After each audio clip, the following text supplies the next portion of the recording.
సంవత్సరాల తరబడి ఎన్ని మందులు వాడినా మీ మోకాల నొప్పులు తగ్గట్లేదా? ప్రాణ పెయిన్ క్లినిక్ లో అత్యాధునిక చికిత్స.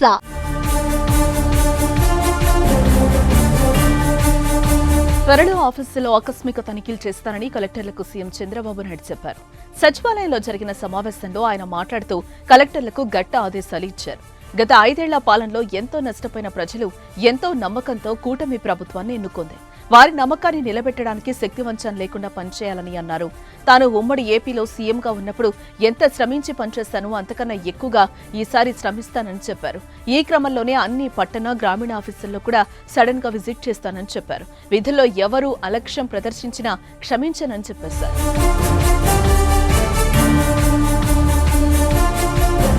ఏపీ విజన్ డాక్యుమెంట్ ను అక్టోబర్ 2న విడుదల చేస్తామని చెప్పారు. కలెక్టర్లు ఆఫీసులో మాత్రమే కాకుండా ఫీల్డ్ విజిట్ కూడా చేయాలని సూచించారు. క్షేత్రస్థాయిలో ఏం జరుగుతుందో అందరూ తెలుసుకోవాలని అన్నారు. గ్రామాల్లోకి వెళితే పెద్ద పెద్ద సభలు వద్దని, తాను కూడా త్వరలో ఆకస్మిక తనిఖీలు చేస్తానని చెప్పారు.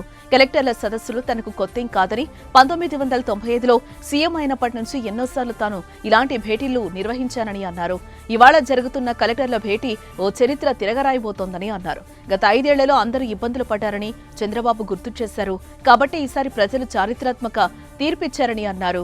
ఈసారి ఎప్పుడూ రానంత గొప్ప మెజార్టీ ఇచ్చారని అన్నారు. దానికి తగినట్లుగానే ప్రజల ఆశలు కూడా భారీగానే ఉన్నాయన్నారు. ప్రజలు గెలవాలంటే ఎన్డీఏ గెలవాలని, రాష్ట్రానికి పునర్వైభవం తెస్తామని పవన్ కళ్యాణ్ తాను హామీ ఇచ్చామన్నారు.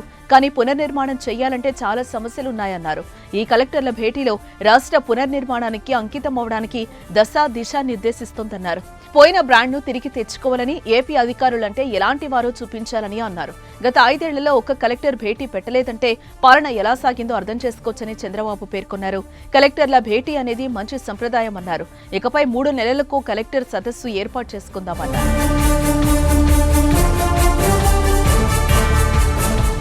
తన పార్టీ కార్యాలయంలో వినతులు తీసుకుంటే దాదాపు 5,000 ఫిర్యాదులు వచ్చాయని, వీటిలో చాలా వరకు భూముల కబ్జాలే ఉన్నాయన్నారు. ఇది ఎప్పుడూ చూడని పరిస్థితి అన్నారు. అందుకే తొలి కేబినెట్ లో ల్యాండ్ టైటిలింగ్ చట్టం రద్దు చేశామని, భూముల సర్వేను కూడా నిలిపేశామన్నారు. పేదరిక నిర్మూలన కోసం కలెక్టర్లు ప్రత్యేక చర్యలు తీసుకోవాలన్నారు. ప్రభుత్వం చేసే ప్రతి కార్యక్రమాన్ని తాము ఓనర్షిప్ తీసుకోవాలని అన్నారు. చెట్ల నరికివేత, రెడ్ కార్పెట్లు వేయటం, బలవంతపు జనసేకరణలు వద్దన్నారు. ప్రజలకు సేవ చేసేందుకే హోదా వచ్చిందని, కానీ తిరిగి వారిని ఇబ్బంది పెట్టకూడదన్నారు.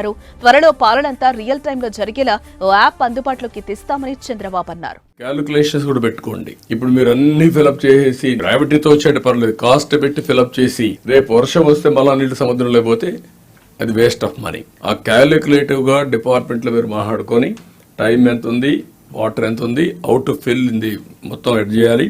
ఆ ఎక్సర్సైజ్ మీరు చేయండి.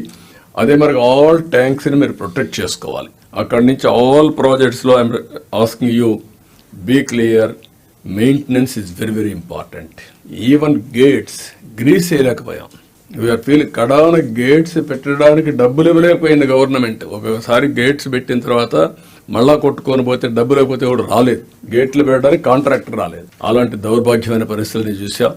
నాకు I want to be very clear. ఎక్కడైనా సరే ఒక గేట్ గాని కొట్టుకొని పోతే ఆ కన్సర్న్ ఏఈ విల్ బి ఆటోమేటిక్గా డీబుడ్ సస్పెన్షన్. సో దట్ రేపు రాబోయే రోజుల్లో వర్షాలు ఎక్కువ పడితే సబ్మెర్జెన్స్ వస్తుంది. అంటే వేసిన పంట మొత్తం మునిగిపోయే పరిస్థితి వస్తుంది. దాన్ని ఏం చేయాలో మీరు వర్కౌట్ చేసుకోండి. ఆల్ డ్రైన్స్ మెయింటైన్ చేయాలి, కెనాల్స్ మెయింటైన్ చేయాలి. అవసరమైతే రన్ ఎట్ డ్రోన్. ఏదైతే మనకు మేజర్ గా వచ్చినటువంటి కృష్ణా, గోదావరి 2 కూడా ఫ్లడ్స్ వచ్చాయి. కృష్ణా వల్ల రాయలసీమ అప్ టు కృష్ణా జిల్లా వరకు వాటర్ అంతా వచ్చే పరిస్థితి వస్తుంది. శాండ్ కాడ మాత్రం 0 tolerance. Very clear. I want give a message. రాజ్యాంగం ఎంత గొప్పగా ఉన్నా దాన్ని అమలు పరిచేవారు సరిగా లేకపోతే ఆ వ్యవస్థ పనిచేయదని డిప్యూటీ సీఎం పవన్ కళ్యాణ్ అన్నారు. బలహీనమైన రాజ్యాంగం ఉన్నా ప్రజల కోసం పనిచేసేవారు ఉంటే ఆ వ్యవస్థ ఖచ్చితంగా పనిచేస్తుందన్నారు.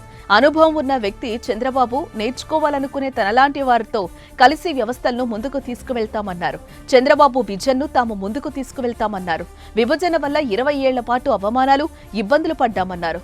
చివరకు బోర్డర్ దాటడానికి కూడా ఇబ్బందులు పెడితే వాటిని కూడా లెక్క చేయకుండా ముందుకు వెళ్లామన్నారు.